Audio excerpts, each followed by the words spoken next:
bisa menaikkan napas kita kecuali Allah yang menaikkannya. Kita tidak bisa menurunkan napas kita kecuali Allah yang menurunkannya. Naik dan turun napas kita itu adalah Allah. Jadi nggak perlu dicari Allah itu.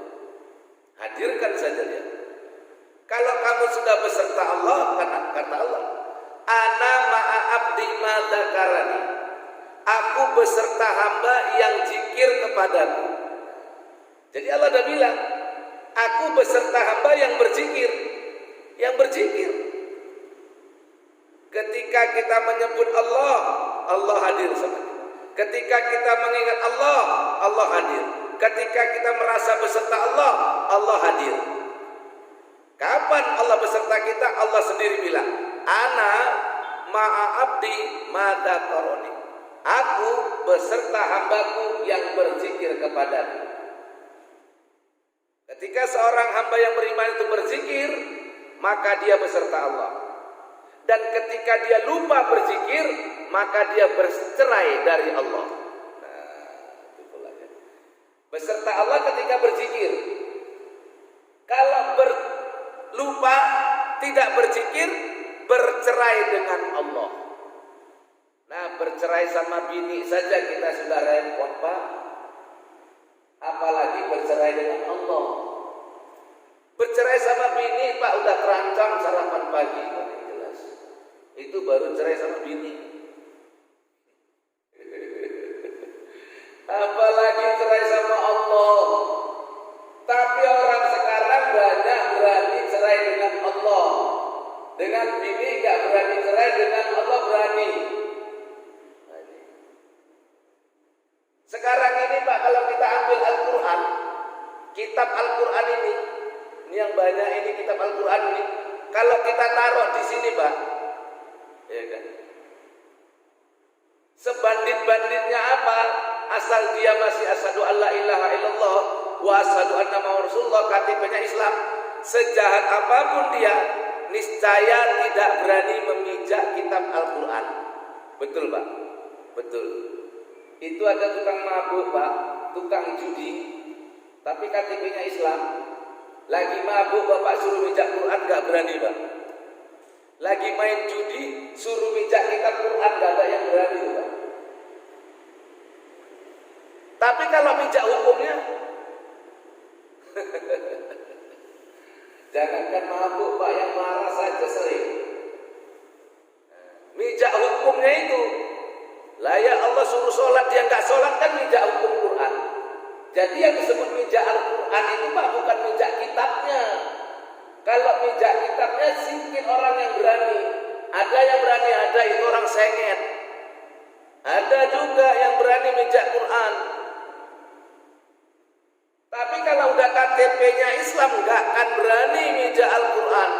Kalau dikasih Al-Quran sama dia suruh mijak, itu nggak akan berani itu orang. Tapi berapa banyak orang yang memijak-mijak hukum Al-Quran. Hukumnya dipijak, kertasnya nggak berani dipijak, Pak. Padahal memijak hukum Al-Quran itu lebih berat hukumnya daripada memijak kertas Quran.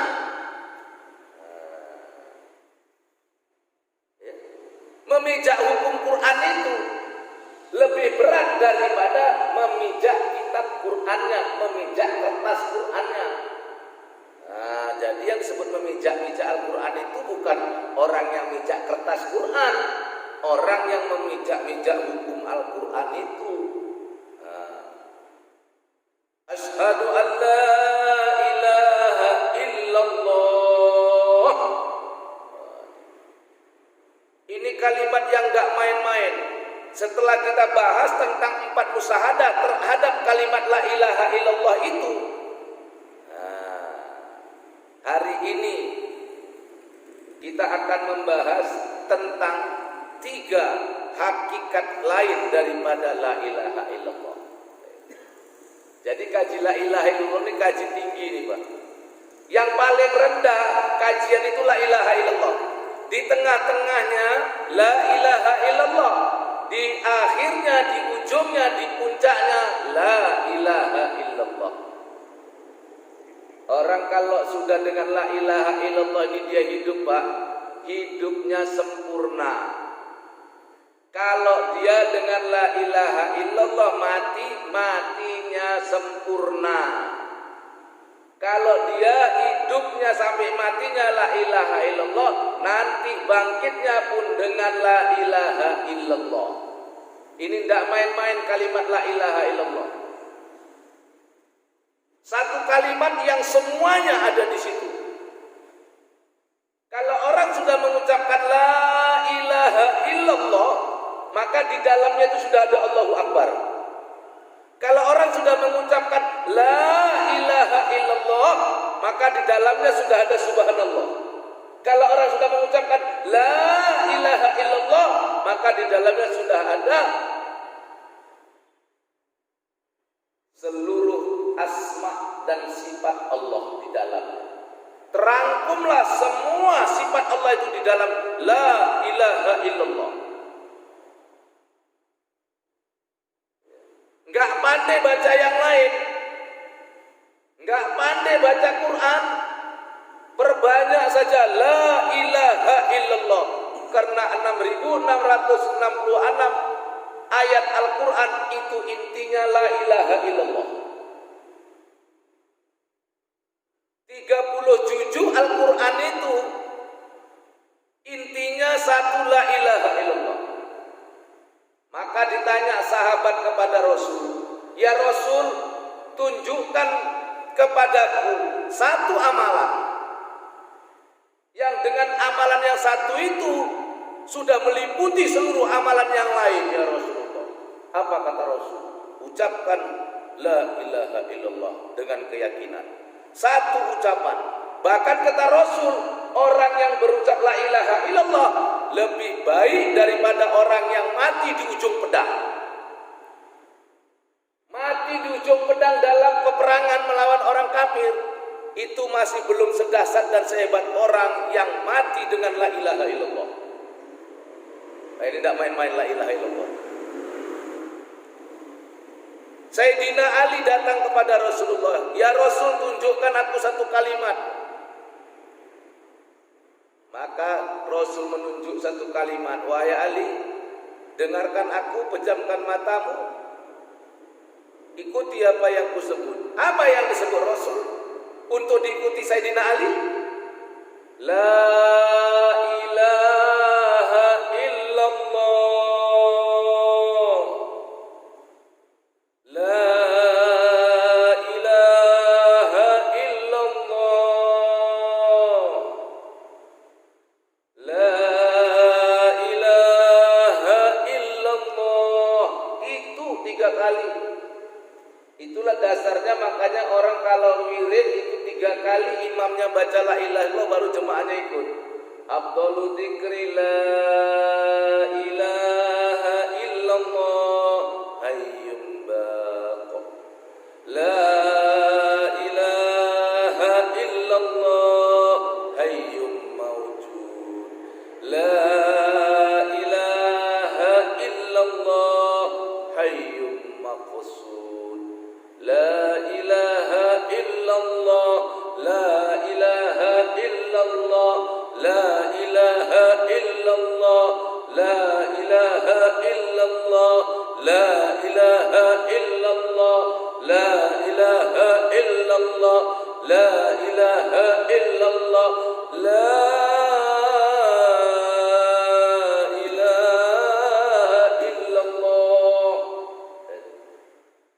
kalau kalimat ini dari dalam hati munculnya, ini nggak bisa dibendung. Jadi ada ucapan la ilaha illallah itu sebatas mulut itu sudah bagus, Pak. Sudah bagus. Ada manfaatnya. Karena mengucapkan la ilaha illallah itu kalimatun thayyibah, kalimat yang baik. Baru mengucap saja nggak ngerti maknanya, belum ingat dia dengan ucapan itu, belum mampu dia merasakan kalimat itu, tapi dengan ucapan saja itu sudah luar biasa. Jadi kalau orang sekarang banyak ngajinya itu aneh-aneh. Nggak ada gunanya la ilaha illallah kalau nggak ngerti siapa bilang. Baca Quran nggak tahu arti nggak ada guna. Siapa sih ngomong koyo ngono? Nggak ada itu. Ngerti nggak ngerti baca Quran itu kalam Allah, ucapan Allah. Ngerti nggak ngerti kamu mengucapkannya, membacanya ibadah. Orang kata Nabi, satu huruf saja Al-Quran itu hurufnya dihitung, Pak. Pahala dan kebaikan yang diberikan Allah kepada orang yang membaca Quran itu bukan satu kalimat, bukan satu surat, bukan satu ayat, bukan satu Quran, satu huruf hitungannya. Lah huruf itu apa artinya? Alif, ba, ta, sa, apa artinya? Nggak ada artinya. Ketika dia bertemu dengan huruf-huruf yang lain baru ada artinya. Lalu kenapa kamu pandai-pandai mengatakan orang yang membaca Al-Quran tidak tahu artinya, itu tidak ada gunanya? Kamu melebihi Rasulullah. Ada. Tapi kalau dikatakan orang yang membaca Quran yang tahu artinya lebih baik daripada membaca Quran nggak tahu artinya, itu betul. Tapi kalau kamu bilang orang baca Quran nggak tahu artinya, nggak ada guna, itu kamu keblinger. Kamu orang yang beramal, kamu yang bilang nggak ada pahalanya, nggak ada juga, kamu yang sewot. Bukan yang di sini kamunya itu ya, ingat. Saya kalau bilang kamu itu jangan tersinggung, bukan kamu yang di sini. Memang bahasanya harus begitu. Ini dipahami, jangan sikit-sikit tersinggung, jangan sikit-sikit marah. Enggak, kamu saya bilang itu bukan kamu yang di sini, kamu yang di sono-sono itu. Kamu yang di luar, kamu yang di sini udah bagus ini. Orang ini ngaji ini enggak dapat ilmunya, duduk aja udah dapat pahala kok. Ini ngaji begini nih, Pak. Enggak dapat ilmunya. Paling sedikit sudah dapat pahala kebaikan iktikaf, Pak, duduk dalam masjid. Yang duduk saja, yang duduk nggak denger, yang duduk nggak ngerti apa yang dibilang, duduk aja, itu malaikat sudah mendoakan, ya Allah rahmati orang ini, ya Allah ampunkan orang ini. Itu baru duduknya, belum dengarkannya, belum ngerti lagi, belum ngamalkannya, belum mengajarkannya lagi. Coba fadilahnya, itu kan berturut-turut naik terus. Duduk, denger, paham, amalkan, sampaikan, ya Allah. Itu baru duduk. Uang duduk aja pun ada gunanya kok, ada pantunnya. Jambu pelutut di atas tanduk, pura-pura tunduk, rupanya ngantuk. Ada pahalanya itu. Ada.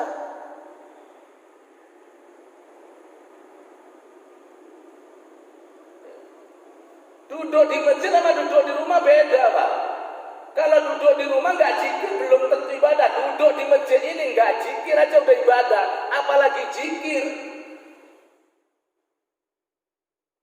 Ya, makanya guru saya dulu, Pak, kalau datang saya ke rumah guru atau siapa saja muridnya datang, Pak ada masalah. Guru nggak banyak cakap, nggak banyak cerita. Wis masuk masjid beramal. Alhamdulillah masuk masjid beramal ya. Selesai. Wong kita nggak bisa menyelesaikan masalah kita kok, Pak. Enggak. Yang bisa menyelesaikan masalah kita itu Allah. Kenapa? Karena kita ciptaan Dia. Kita ini ciptaan Allah. Yang bisa menyelesaikan masalah kita itu Allah, Pak. Kita nggak bisa ngasih makan anak bini. Jangankan ngasih makan anak bini, ngasih makan diri sendiri aja nggak bisa. Yang ngasih makan kita itu Allah. Maaf, jangankan ngasih makan, Pak.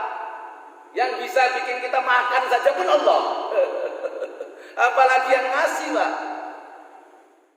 Jangan bilang yang ngasih.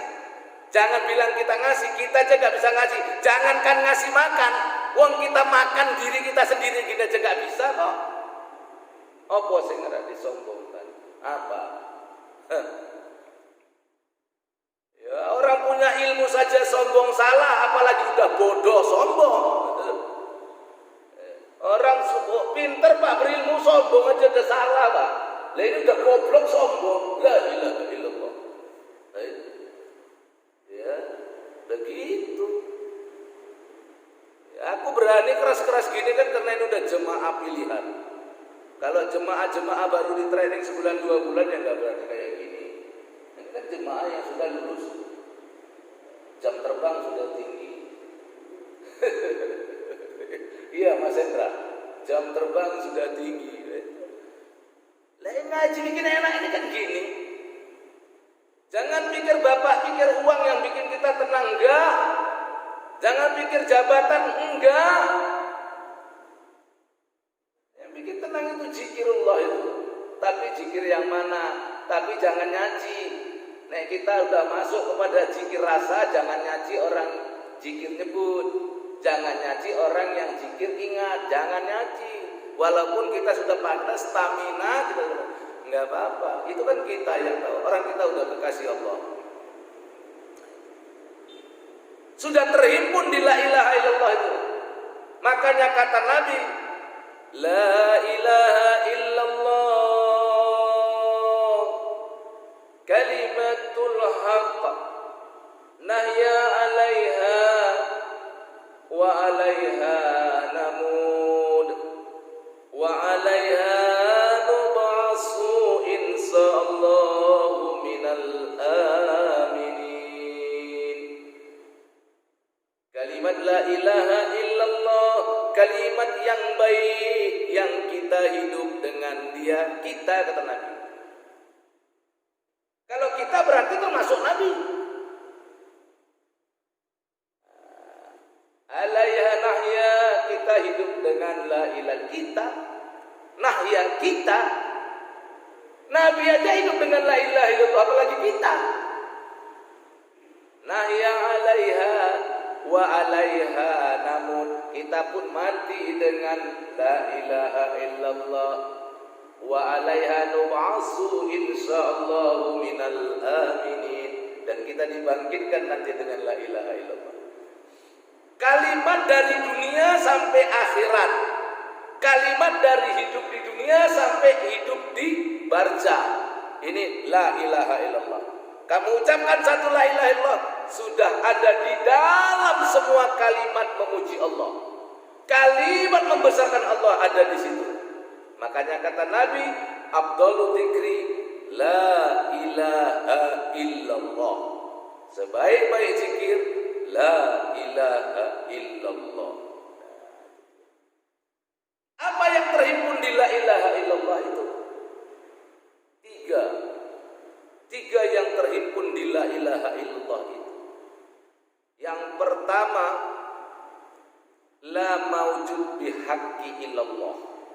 Tidak ada hakikat yang ada kecuali Allah. Enggak ada hakikat yang ada. Hakikatnya yang ada itu Allah. Kita ini ada karena diadakan Allah. Yang mana di dalam diri kita yang titisan Allah itu yang mana? Titisan langsung Allah. Dalam diri kita ada titisan langsung Allah, ada titisan tidak langsung dari Allah. Jasad ini titisan tidak langsung Allah. Hidungmu, matamu, telingamu itu titisan tidak langsung dari Allah. Daripada Allah juga. Tidak ada yang tidak. Tapi bukan titisan langsung Allah. Bukan titisan dari rahmatnya Allah, bukan titisan dari hakikatnya Allah. Hakikat titisan Allah yang maha mulia itu adalah ruh yang ada di dalam diri kita. Maka ketika ruh itu berangkat, selesai hidup dunia. Tapi apakah ruh itu mati? Tidak. Kemana ruh itu? Tapi sudah dibilang dalam Al-Quran yang selalu kita baca. Inna lillahi wa inna ilaihi raji'un. Kita yang mana? Enggak badanmu. Maaf ya, bukan ngejek, bukan nyaji. Karena kita ini kalau badan ini gudangnya telek kok Pak. Maaf ya, enggak nyaji. Termasuk saya. Badan saya ini gudangnya telek Pak. Coyo apa enggak? Coyo Pak. Gudangnya telek. Mata belean. hidung upilah. Iya Pak. Hah? Kulit dakian. Ayo. Apa meneh? Apa enggak bidang telek? Apa lagi sing buriku?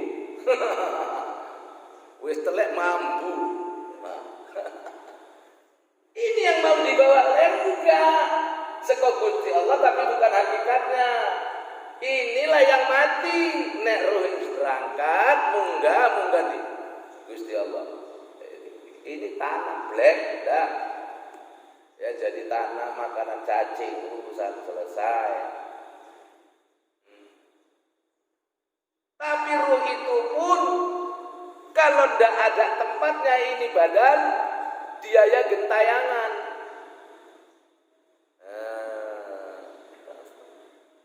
Kalau udah duduk di sini Pak yang nggak ada yang berat problem ini Pak, nggak ada. Makanya satu ketika ada meninggal di daerah Kampung Mendeling, itu di daerah tetangganya almarhum Syekh Mahmud Syiabuddin Nasution. Jadi waktu itu ada tetangganya yang meninggalkan anak yang masih kecil-kecil. Anaknya masih kecil-kecil, banyak pula. Terus yang tukang itu nyeletuk, ngomong, kayak mana lah nasib anak-anak ini masih kecil-kecil, ayahnya sudah meninggal. Oh, disental sama almarhum Syekh Mahmud Syiabuddin Nasution, disental Pak.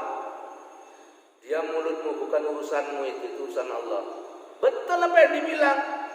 Berapa tahun kemudian, puluhan tahun kemudian ini anak jadi orang semua Pak. Sebagian jadi ustaz. Nah, kan kita aja cuman seolah-olah kalau ada anak yatim, ada seorang ayah mati, anaknya masih kecil-kecil, ini pasti telantar. Siapa yang bilang? Ya, kita kan nggak tahu rahasia Allah. Kalau kita tengok banyak anak yatim yang sukses kok daripada anak yang punya ayah, punya mama. Ya cuma memang kadang-kadang anak yatim ini bandel, ya memang begitu. Tapi jangan dibandel-bandelin karena Nabi juga anak yatim. Aku di surga itu sama anak yatim gini kata Rasul. Ini tangannya gini gua. Saya nggak gini karena nanti nggak nampak di layar. Entah kenapa ini hari gara-gara ganti handphone nggak bisa, nggak tahu aku dari mana bikin apanya. Biasanya kan siaran langsung Pak. Biasa siaran langsung di Facebook terus orang bisa lihat Pak biasanya. Lah ini tadi aku nyari sampai terlambat mulai ceramah. Jadi biasanya ini enggak langsung. Tapi tak rekam juga. Insya Allah di YouTube tetap masuk. Lah bapak-bapak jangan pelit lah, udah tak ajari. Aku nggak minta duit, tapi minta subscribe saja. Ya dibuka lah ini yang udah di sini nih. Ada berapa orang nih? Tak tengok ada 12 juta ini. Coba di subscribe ya. Nanti dibuka YouTube di rumah. Dibuka YouTube-nya di mesin pencarian itu LQTV Medan. LQTV Medan. LQ singkatan dari Lailatul Qadar. Jadi biar agak keren disingkat dia. Nah, karena nama-nama televisi itu semua singkatan. LQTV Medan. Nah, nanti buka di YouTube, gampang lah ingatnya LQ Lailatul Qadar. LQTV Medan, buka di YouTube. Udah nampak, klik, tengok, wah pasti muncul Ustadz Al-Fakir. Udah muncul, subscribe, like, tonton.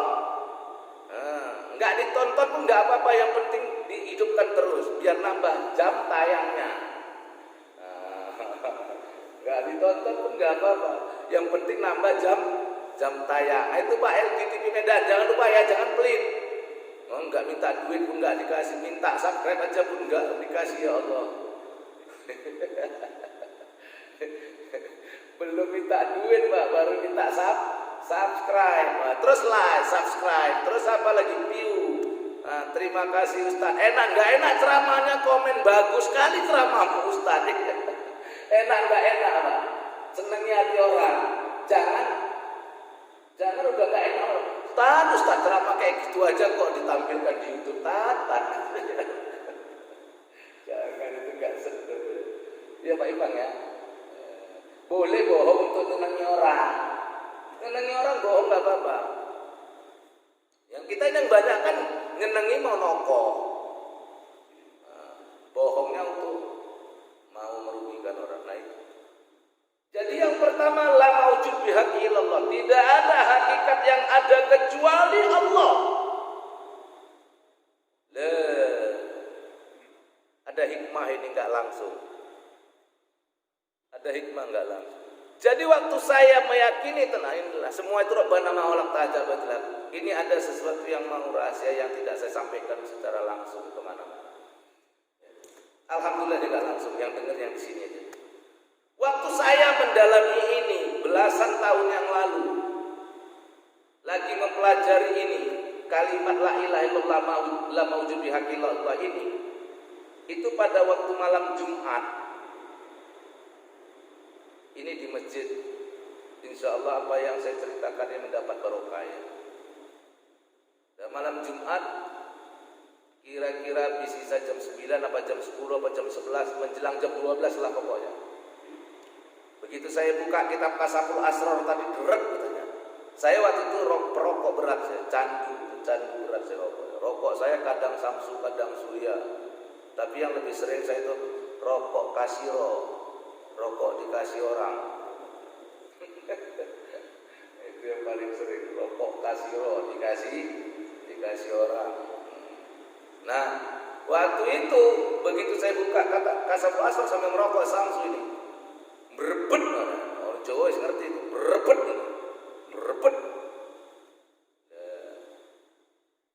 La maujud bihaqi illallah. Tidak ada hakikat yang ada kecuali Allah. Berarti wujudku enggak ada. Nah itu datang, berarti wujudku enggak ada. Ya langsung api di Samsu ditarik pakai tangan kanan, jari telunjuk sama jari ini ibu jari. Ditarik api Samsu itu kan besar itu. Kalau rokok Samsu itu apa namanya, baranya ya. Baranya itu kan besar, lebih besar daripada rokok mil. Lebih besar ya Pak ya. Yang merokok tahu, yang nggak merokok pun tahu lah. Saya nggak ngajari kalian terus yang nggak merokok suruh merokok gara-gara ini, bukan. Ini contoh. Yang sudah merokok ya mudah-mudahan nanti kembali tidak merokok seperti saya. Yang belum merokok jangan coba-coba. Ya awak aja udah mau berhenti, masa dia baru nyoba. Nah, tak coba Pak. Ya, dirokok, tak tarik pakai tangan ini. La maujud bihaqillallah. Enggak sadar apa sadar enggak ngerti lah. Tak tarik nyet. Apa bara rokok Samsu tak tarik net. Le tak gini-giniin aja. Ke itu. Enggak ada sedikit terasa Pak. Enggak terasa. Enggak terasa panas. Enggak terasa sakit. Wah waktu itu ini rusain nang kene. Wah terus dalam hati muah udah hebat, udah kebal sama api nih. Itu datang. Tak hidupin lagi Samsunya, rokok Samsu tak hidupin lagi. Jebret hidup. Tak tarik lagi. Aduh. Belum sempat ketarik lah. Baru nyampe megang gini ujungnya. Aduh. Lah itu Pak. Kata punya guru datang ke guru kan gitu. Nah itu Pak, belajar kan pakai guru. Jangan gurunya YouTube. Apalagi sing jidatnya ireng. Datang ke guru. Pak, kemarin malam gini. Senyum aja gurunya. Iya betul, yang pertama betul. La maujud bihaqillallah, enggak ada yang ada kecuali Allah. Berarti tanganmu, jarimu enggak ada, apinya enggak ada. Jadi enggak ada yang dipegang, enggak ada yang megang, yang enggak terasa. Habis itu kan kau ngetes. Yang kedua ngetes ya kau ada. Ya sudah sunatullah bahwa api itu membakar, api itu sifatnya panas. Yang pertama enggak terasa, yang kedua terasa, yang pertama kau enggak ada.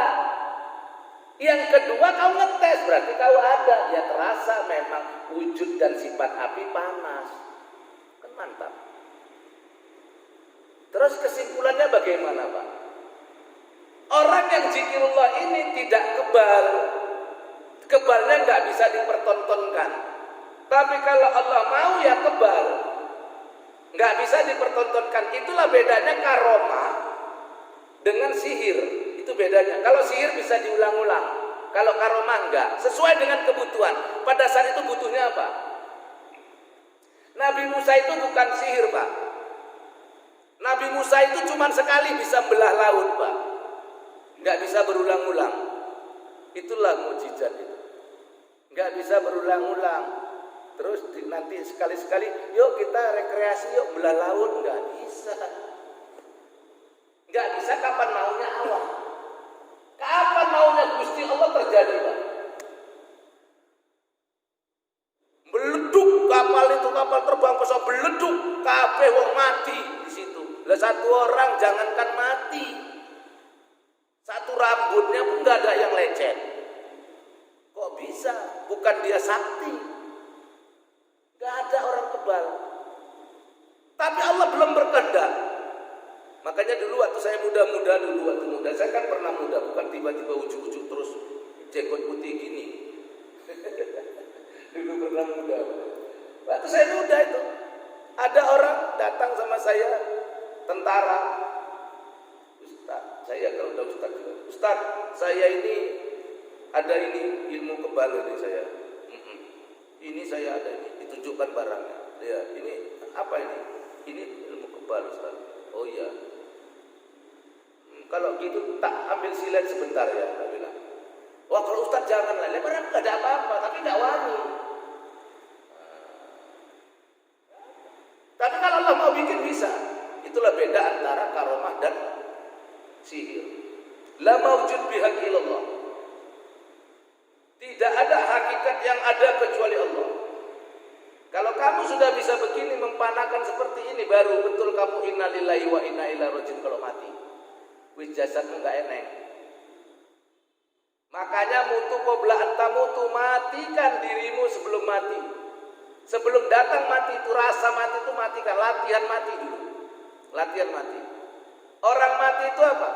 Orang mati itu ruhnya enggak ada. Maka kamu dalam latihan mati bukan meniadakan ruh, meniadakan nafsu latihan matinya itu. Makanya disuruh makan pun gitu. Kulu wasrobu wala tusriku, makan kamu minum tapi jangan berlebih-lebihan. Makanya kalau bulan puasa nanti banyak orang yang sukses puasa tapi tidak sedikit orang yang gagal dalam buka puasa. Puasanya sukses, nggak makan, nggak minum, nggak bersetubuh, sukses Pak. Tapi waktu buka di hadapan dengan makanan, wah di sini Pak yang kalang kabut. Orang ada kok katanya tadi semalam cerita sama saya di masjidnya itu. Mudah-mudahan nggak di sini. Lo BKM-nya nyimpani makanan sampai busuk. Karena waktu bukaan tadi itu kan selera itu, ya Pak. Wah nengok makanan, betul nggak? Semua kita kalau waktu mau buka itu Pak, seolah-olah sampai semua itu enak sama kita. Bahkan yang nggak makanan pun dalam pandangan kita yang lagi kelaparan itu makanan. Oh nengok karet kayak nengok Indomie kok.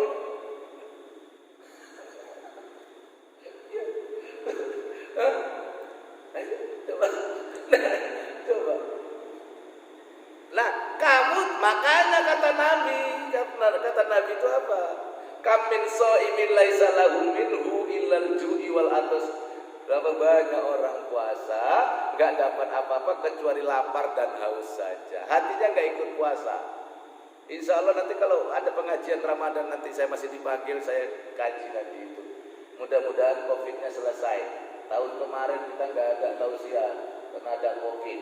Saya pun banyak masjid-masjid yang menunda ceramah. Ada beberapa ya, ada kosong jadwalnya. Ya, nah ini. Jadi bapak-bapak ini, yang pertama ini, yang kedua nanti minggu berikutnya minggu. Nah insya Allah nanti malam Jumat. Sudah ada informasi bahwa kita nanti ngajinya diganti dari malam Jumat. Dan habis ngaji sholat isya terus kita zikir, terus ada makan. Tapi habis zikir mungkin saya nggak bisa berlama-lama, Insya Allah nanti zikir Pak Ipang, nanti saya bawa tim saya dari masjid sana, ya. Ada ustadz, 3 orang ustadz juga itu dari jemaah kita, biar sama-sama kita bergabung berzikir di sini malam. Jadi ada 3 ustadz saya bawa nanti itu untuk zikir di sini sama-sama kita. Karena kami tiap malam Selasa, saya nggak bikin program seperti ini, rupanya Pak Ipang bikin itu persis kayak program saya di Marendal. Setiap malam Selasa itu sholat maghrib berjamaah. Nah itu Pak, habis sholat maghrib berjamaah tausiah seperti ini sampai isya, sholat isya, dan itu kemudian sholat zikir baru makan. Nah, ya ini mudah-mudahan. 2 lagi nanti, la maujud bihaqillallah, tidak ada hakikat yang ada kecuali Allah. Nanti la yang lain ada 2 lagi, la titik-titik, la titik-titik. Insyaallah. Ustadz memang begitu ngajinya, nggak mau dihabiskan, selalu ditunda, selalu disisakan untuk bahan minggu depan supaya tidak kehabisan bahan. Baik, minta izin, mohon maaf lahir batin, mudah-mudahan bisa diamalkan. Billahi taufiq wal hidayah. Wassalamualaikum warahmatullahi wabarakatuh.